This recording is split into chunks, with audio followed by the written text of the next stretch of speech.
போன மாதம் நான் சம்பளம் வாங்கினேன், மோனிஷா பொண்ணுக்கு கம்பளம் வாங்கினேன், 3 கல் வச்ச மூக்குத்தி வாங்கினேன், மீதி பணத்தில் ஜாக்கெட்டு வாங்கினேன், பக்கத்து வீட்டில் தண்டல் வாங்கினேன், மெரினா பீச்சில் சுண்டல் வாங்கினேன், 10ஆவது குறைக்கு வட்டிக்கு வாங்கினேன், மோனிஷா கூட நான் வெட்டியா சுற்றுனேன் அப்படின்னு பாடி முடிச்சு. அதெல்லாம் வந்து டப்பிங் பாட்டு. லாஸ்ட்டில் பாடுவேன், நான் ஆசைப்பட்ட பொண்ணு பேரு மோனிஷா, காதலிச்சன் சீரிசா, விட்டுட்டாலே கேலசா. இப்படிலாம் பாடிட்டு இருக்கும்போது உண்மையாகவே சொல்லணும்னா இந்த புதுக்கோட்டை இளைஞர்கள் பொறுத்த வரையில் பொண்ணுங்களை கரெக்ட் பண்ணுறதுங்கிறது அவ்வளோ ஈஸி. காதலில் வந்து என்னன்னு சொல்லணும் தெரியுமா, காதல் என்பது வந்து நான் குத்தம்னே சொல்லலை, ஒரு பொண்ணை கரெக்ட் பண்ணிடுறோம். ஆனால் அந்த பொண்ணை பெற்று 20 வருஷம் வளர்த்து நம்மளை மாதிரி பசங்கள்லாம் பார்க்கணுன்னு அழகாக பெற்று விட்ருக்காங்களே. ஏன்னு கேட்டால் ஒரு பொண்ணை வந்து எப்படி தெரியுமா வளர்க்குறாங்க, BMW காரை கூட மெயின்டைன் பண்ணலாங்க, ஆனால் பியூட்டி பார்லர் போகிற ஒரு பொண்ணை வந்து மெயின்டைன் பண்ணுறது கஷ்டம். உள்ளதா இல்லையா? அப்படிப்பட்ட பொண்ணு உனக்கு எப்படி அதெல்லாம் தெரியும்?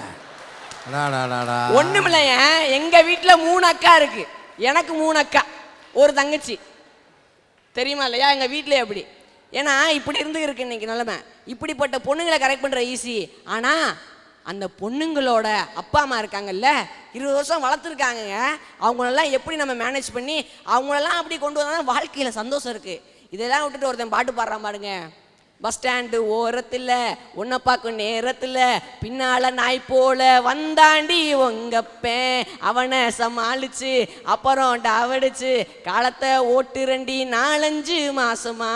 ஏண்டா காதலிக்கிறதுக்கு முன்னாடியே உன் மாமனார நாயின்னு சொல்றியே, கல்யாணம் ஆனதுக்கப்புறம் என்னென்ன சொல்லுவேன்?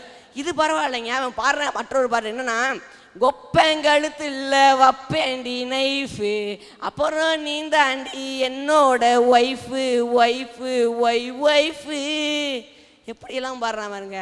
ஆக ஒரு பொண்ணு வந்து நம்ம காதலிக்கிறோம்னா இது வந்து ஒரு பாட்டு சொல்கிற கருத்து எங்களுக்கு குறிப்பாக வச்சுங்க, இது வந்து நமக்கு பாடல் சொல்கிற கருத்து. ஆனால் ஒரு பொண்ணை காதலிச்சோம்னா அந்த பொண்ணோட மனசு நோகாமல், அந்த பொண்ணை வளர்த்தெடுத்த பெற்றவங்களோட மனசு நோகாமல், தன்னோட வீட்டில் உள்ள பெற்றவங்க மனசு நோகாமல் காதலிச்சு நிற்கிறான் பார்த்தீங்களா? அப்பேற்பட்ட கதையை எங்களுக்கு சொல்லித்தருதுன்னா அந்த கதை தான் அவன் சொல்லுது. நகைச்சுவைன்னு பேசுகிறாங்க, நகைச்சுவை எடுத்துங்க. ஒன்றுமில்ல, ஒரு பொண்ணோட தலையில் இருக்க பூ தான் ஒரு நகைச்சுவை. அந்த பொண்ணு யார் தெரியுமா? கதை. ஏன் சொல்ல வரேன்னா, ஒரு பொண்ணை கரெக்ட் பண்ணுறதுக்கு தான் நாங்கள் பூவே கொடுப்போம், ஒரு கதையை கரெக்ட் பண்ணுறதுக்கு தான் வந்து ஒரு நகைச்சுவை வந்து தேவைப்படும். இதில் இவ்வளோ ஒரு டெக்னிக் இருக்குது. ஆக இப்படியெல்லாம் போயிட்டுருக்கியா நகைச்சுவை, எங்களோட கதை அப்படியா? எப்படிப்பட்ட உன்னதமான கருத்துக்களை சொல்லுது நம்ம எதிர்பார்க்கணும்ல. ஐயா, இன்னைக்கு வாழ்க்கையில் நடக்கக்கூடிய அத்தனையும் சொல்லுவது எங்களுடைய கதை. கட்டபொம்மனுடைய கதை யாருக்காவது தெரியுமா? பெரியாருடைய கதையை யாருக்காவது தெரியுமா?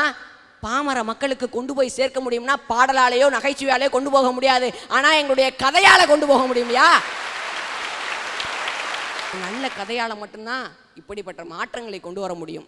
ஒரு நல்ல கதையை நம்ம எடுக்கணும், இதை அந்த கதையை திரைப்படமாக கொண்டு வரணும். அந்த திரைப்படத்தை பார்த்து இந்த உலகத்திலே உள்ள தமிழர்கள் மட்டுமல்ல, ஒட்டுமொத்த உலகத்தில் வாழக்கூடிய ஒட்டுமொத்த மனிதர்களும் கண்ணீர் விடணும்.